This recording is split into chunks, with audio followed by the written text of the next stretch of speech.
पहली बात, चूंकि वो सहाबी भी हैं और अहले बैत में भी हैं, हजरत मौला अली शेर खुदा बड़े बीमार हो गए, बड़े। साहिब तबकात ने लिखा, साहिब उज़दुल गाबा ने लिखा, दीगर भी तमाम कुतब में आपको रवायत मिल जाएगी। बड़े बीमार हैं हजरत अली, इतने बीमार हैं कि उठ के चला नहीं जाता। तवज्जो है मेरी बात पर? चलें, इससे पहले आपको मुल्ला रूमी की एक बात बताते हैं, जरा अगला मसला आसान हो जाएगा। हजरत रूमी कहते हैं मौला अली जब 60 साल से ज्यादा उम्र हो गई ना, 61-62 साल, तो आपने एक दिन ना कूफे में अपने सारे दोस्तों की, प्यारों की दावत पकाई, तो थोड़ा सा ज़ोफ भी आ गया था, बुढ़ापा भी था। तो एक नौजवान था जिसने मौला अली के तज़किरे बड़े सुने थे पर हजरत अली को देखा नहीं था, तो वो ना थोड़ा सा ना आगे बढ़ बढ़ के आगे हो के लोगों से पूछता कि हजरत अली किधर है। तो किसी ने बताया वो सामने जो चेहरा सबसे ज्यादा चमक रहा है वो शेर खुदा का ही है। तो वो करीब गया तो हजरत अली अखरोट खा रहे थे। हजरत रूमी कहते हैं अखरोट खा रहे, तोड़ते तो टूटता नहीं था, अखरोट तोड़ते थे तो वो सख्त होता है ना जी, वो टूटता नहीं था। तो वो नौजवान हंसने लगा, तो हजरत अली फरमाने लगे बेटा जरा इधर तो आ, हंसता क्यों है? वो डर गया, कहने लगा जी नहीं वैसे ही हंस रहा था।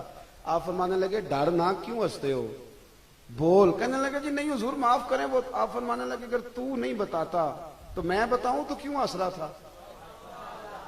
कहो तो राज़े हयात कह दूं, हकीकत कायनात कह दूं, वो बात कह दूं जो पत्थरों के दिलों को भी पाश पाश कर दे।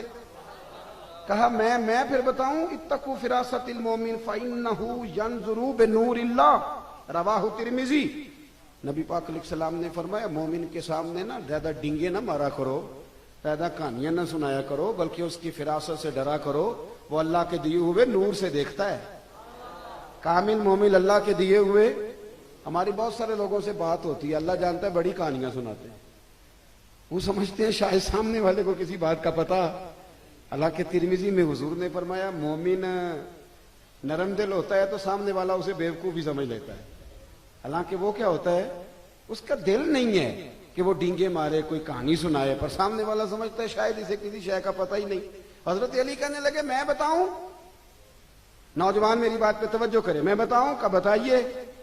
तो मौला अली मुस्कुरा के फरमाने लगे बेटे तू हंस इसलिए रहा था कि बाबे से अखरोट तो टूटता नहीं, तो इसने खैबर का दरवाजा कैसे तोड़ दिया था, ये सोच के तू हंस रहा था कि इससे अखरोट तो टूटता कोई नहीं। ये लफ्ज कहे तो वो नौजवान कहने लगा हुजूर बिल्कुल यही बात है, मैं सोच रहा था कि मैंने तो सुना है कि उल्टे हाथ से दरवाजा उखेड़ दिया था तो अखरोट तो टूट नहीं रहा, दरवाजा कैसे तोड़ा? हजरत अली उठ के खड़े हुए, दीवारें हिलती रहती हैं और दर कांप जाता है, अली का नाम सुन के अब भी खैबर कांप जाता है। जनाब शेर खुदा उठे और उठ के ना तो नौजवान को थपकी दी। आप फरमाने लगे पुत्र बेटा तू अखरोट छोड़, कोई खैबर है तो दिखा, मैं आज भी तोड़ने को तैयार हूं, अखरोट को छोड़ तू। और फिर बड़े खूबसूरत जुमले कहे, ये तकरीर नहीं है, वो तकरीर ना समझना, जज्बात का इजहार करना, खुदा रहा मेरा दर्द दिल समझना। मौला अली फरमाने लगे बेटा अखरोट मैं वजूद की कुव्वत से तोड़ रहा हूं और खैबर का दरवाजा मैंने ईमान की ताकत से तोड़ा था। और फरमाया मेरा ईमान पहले से पुख्ता है, वइज़ा तुलियत अलैहिम आयातुहु ज़ादतहुम ईमाना।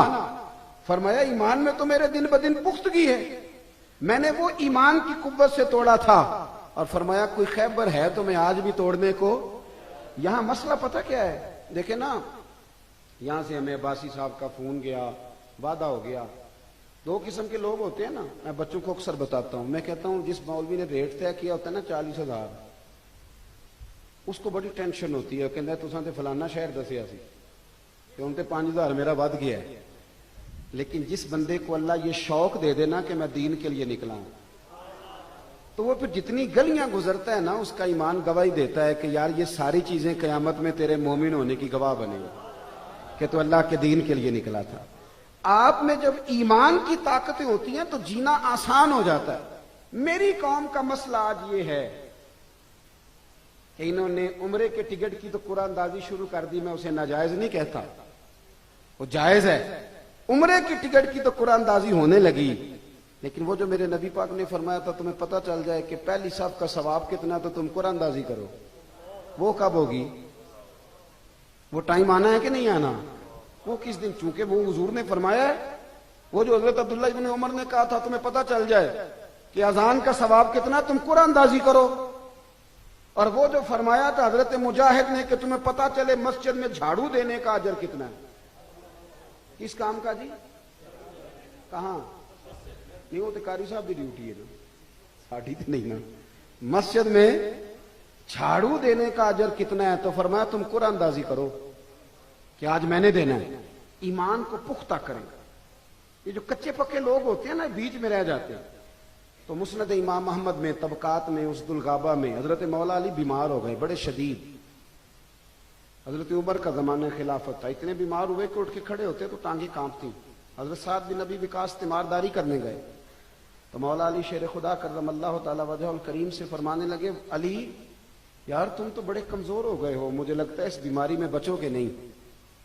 तो हजरत अली ने जनाब साद बिन नबी वकास को करीब बुलाया, फरमाया तू फिक्र न कर, मुझे इस बीमारी में मौत नहीं आएगी। उन्होंने कहा अली मौत का तो कोई पता ही नहीं कब आ जाए, तुम्हें कैसे यकीन है? आप फरमाने लगे अपना यकीन नहीं, मुझे मदीने वाले महबूब की बात पर यकीन है। अल्लाह के रसूल ने फरमाया था कि अली तू उस वक्त दुनिया से जाएगा जब तेरी दाढ़ी खून से रंगीन हो जाएगी। इसका मतलब है मैं मैदान में खड़ा रहूंगा, कोई मुझ पे वार करेगा, कोई मुझे शहीद करेगा, मैं बीमारी से नहीं मरूंगा। हज़रत साद बिन नबी वकास कहते हैं मैंने उनका वो यकीन कामिल देखा तो फिर चंद महीनों के बाद मैंने मौला अली को तलवार लेके मैदान में भी खड़े देखा।